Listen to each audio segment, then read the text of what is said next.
we gotta talk about this new Xaviersobased EP.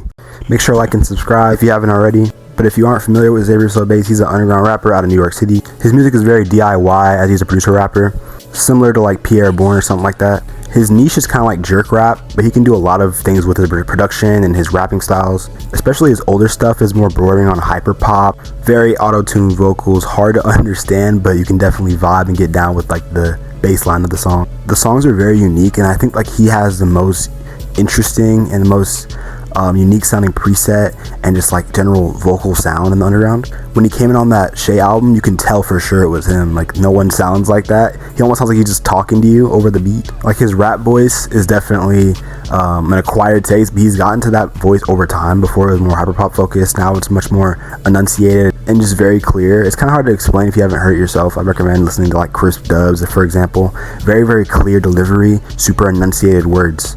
And pretty much over the span of his career, he's been very true to like his personality and being very goofy and being very like expressive, I would say. If you engage a lot with underground on the internet, if you're not even into him musically, you know like clips of him like dancing on stage and making hella like memes and stuff like that. And I say this because it bucks the trend of an underground rapper being very reclusive and very mysterious and hard to reach. That helps your brand die, to be honest, if you're not out there promoting yourself or being seen in the public eye. Not everyone can be Cardi. You can't be a mysterious vampire hiding in a castle, popping out once a year or maybe every other year, right? Fuck, that was Cardi's shtick and everyone tried to take it. Everyone wanted to be Cardi to build a cult fan base, but that's not really how that works. I think that Xaviersobased is proof that if you're actually outspoken for yourself and you advocate for yourself, making jokes, being goofy, you're gonna get a big fan base from that. A lot of his raps too are not like cap rap or like nothing crazy. It's just him talking about his life. It's relatable, it's catchy, it's cool.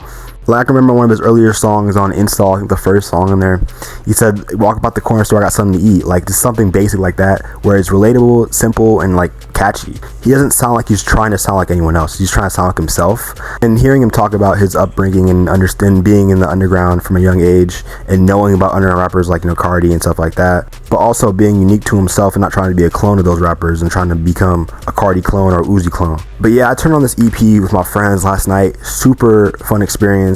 From top to bottom, I'll explain how I feel about every track. For track 1, it's called She On My Dick on the Low, and it's a laid back, dark plug, skate forward type of song, which is not new at all for Xaviersobased. I feel like the main situation you play his music in is you just chilling with some friends, hotboxing and playing skate 4. Not a care in the world, just chilling. Solid way to start the EP though. Very dreamy Zelda type of lead in the background of the song. This is probably the worst song on the EP, but that just shows how good the EP actually is. So on to the second song. This song is called Fly, and it's set up by the piano, the droning piano, dun dun dun, and then there's a lead underneath that comes in and out.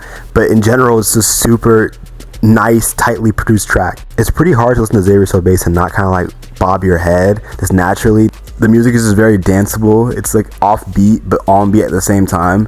And it's kind of interesting to see a New York rapper do jerk beats, which is a West Coast style. And on the song Fly, he has our first feature on the EP, Back End, on the back end of the song. And I wasn't familiar with his music beforehand, I'm not gonna lie, but he did a pretty solid job. Just rapped simple, 30-40 seconds is just like decent flows, and once again hard to not bob your head to it. Third song is the Osama Sun feature, and it starts off with the drowned out, heavily distorted guitar section. And with this song, it's hard not to think about skating. Like I never really skate like that, but it reminds you just like some teenage skating shit. This song would definitely fit in on a skate soundtrack somewhere. You just feel like you have a tech deck in your hands when you play it. The production on this song does give like some Drain Gang vibes. I definitely hear Echo 2K on this beat. Maybe I'm tripping, I don't know. This song definitely has a good introduction to Xaviersobased sound.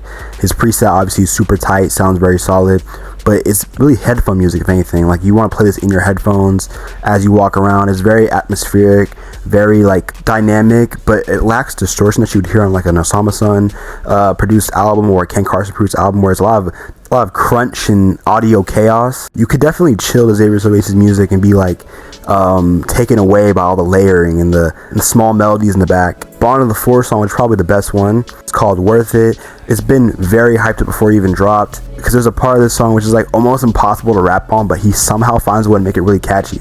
So this is a jerk song with a aggressive clap pattern of just spams of claps, like clap, clap, clap, clap, clap, clap, clap, clap, clap. And that would make it, in theory, harder to rap on because it's closing, close, close, close, close, close. But he kind of raps his way through it and just makes it somehow super catchy. All those claps make you want to do a Lil Uzi shoulder roll just all the way through him, just dancing the whole time. The whole EP makes you want to dance sitting still. It's crazy. And there's obviously some very memorable lines like slime a nigga out like I'm Gary, including the subsequent Gary sound effect. But the more you listen to this EP or just this song in particular, you'll find a new line that you love. I don't think he says sounds hard to believe or it sounds like he's plagiarizing. It's just him talking about his life, going to eat shit, going to go skate or something like that. Doesn't seem like he's trying to sound like anyone else or claim to be something that he's not, which definitely improves listening experience for me because a big problem in the underground are people trying to sound like somebody else or trying to come off like something they're not. With Xaviersobased, you turn on the song, it sounds very genuine and sounds very unique. On to the next track, second to last one, called Red Snapper. This one was called Next Chapter, like a very anticipated snippet. This one's also just more of the same. There's a lot of chatter when he signed to Atlantic if he would change up the way he drops or what he has to drop. And this one's just a classic, nothing crazy off the walls, simple Xaviersobased track. Heavily produced, crazy leads, big drums, smashing hi-hats, and basically everything you want in a Xaviersobased song. So this is the last song coming up here. It's called I Don't Know, and this also has some lyrical gems, like I'm in a strip club mad cause I don't got a blunt, and so on and so forth. Booming 808s, shiny production, super clean preset once again, and those jerk claps at the very end, that make you want to just like roll your shoulder and shit. Playing into that tech deck high school type of thing, he was performing at Lollapalooza when this album dropped, or sorry, the EP dropped, and he was dressed head to toe in like a basketball fit with the 1C branding on it. And 1C is like his whole group. 1C always shouts him on every song, every album, every EP. Kind of reminiscent of Babytron and the Shitty Boys. But I also kind of say similar to Tyler the Creator and Odd Future because of skating and the subject matter they rap on. This EP is a very good introduction to Xavier. He's only going up from now. I think he's like 21 or 22. The rapping talent, the producing talent is very apparent. If you don't see it, I think you're just kind of being blind to it. It's not really the most aggressive in your face or up to the status quo type of music. This whole EP feels very believable, very, very genuine. I see myself playing this album a lot in the future. I give it probably a cool 8, especially because of that song Worth It, one of the best songs he's ever made. That beat just doesn't sound rappable, but he makes it work. He said himself he's in album mode, coming up on a new album with this new label he's on. And this EP really reminded people that he has that in him. He can make these crazy dance tracks with jerk, claps, and these things that just kind of keep you going. Kind of reminiscent to earlier Uzi. I feel like he has so much potential to grow with his producing and his rapping. He's showing lots of promise right now, obviously. But yeah, I think he can really go high up if he keeps going on the trajectory. But yeah, I have a lot of albums to review. Yeet dropped something. People dropped other albums as well. Probably want to talk about Cardi not clearing the Homicide Gang feature. But yeah, lots of stuff to talk about. Lots of videos coming out soon. Stay tuned. Like and sub if you haven't already. But thank you.